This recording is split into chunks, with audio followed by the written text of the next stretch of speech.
धर्मेंद्र प्रधान राजीनामा આપો धर्मेंद्र प्रधान રાજીનામું આપો राजीनामું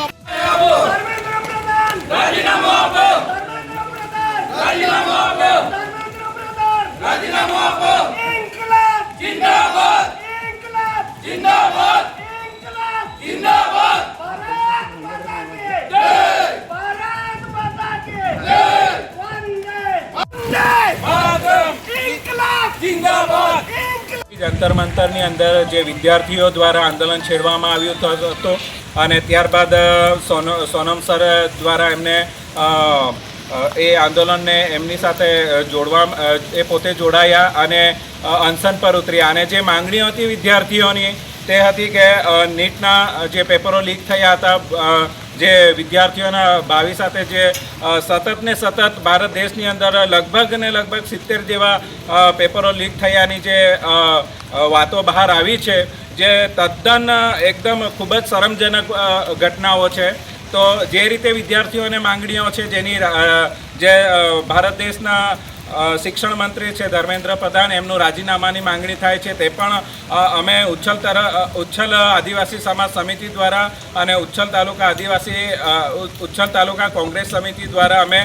એ વિષયની પણ માંગણી કરીએ છીએ કે એમનું રાજીનામું થવું જોઈએ અને જે વિદ્યાર્થીઓના જે સતત પેપરો લીક થાય છે દેશમાં તે જે પ્રક્રિયા છે એના પર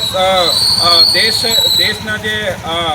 દેશે એમના પર ધ્યાન દોરવું જોઈએ કે આ બાબતો પછી ફરી ના થાય અને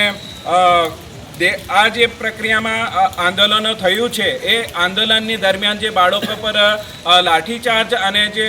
બાળકો ઘવાયા છે એ જે ઘટના છે એ લોકશાહીના વિરુદ્ધમાં છે તો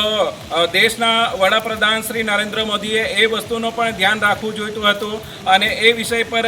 સમગ્ર જે દિલ્હી પોલીસ છે એનો જવાબ દિલ્હી પોલીસ આપે એવી અમે ઉચ્છલ તાલુકા તાપી ગુજરાતથી અમે માંગણી કરીએ છીએ અને ખરેખર એક વાત જો કહેવામાં આવે કે જર્મનીની અંદર જ્યારે હિટલર જ્યાં રાજા તરીકે કે એના રાષ્ટ્રપતિ તરીકે રહ્યો ત્યારે જ્યાં સુધી જર્મની બરબાદ ના થઈ ગયું ત્યાં સુધી લોકોને હિટલરની જે નીતિ નિયમો હતા એ દેશના હિતમાં જ લાગતા હતા અને જ્યારે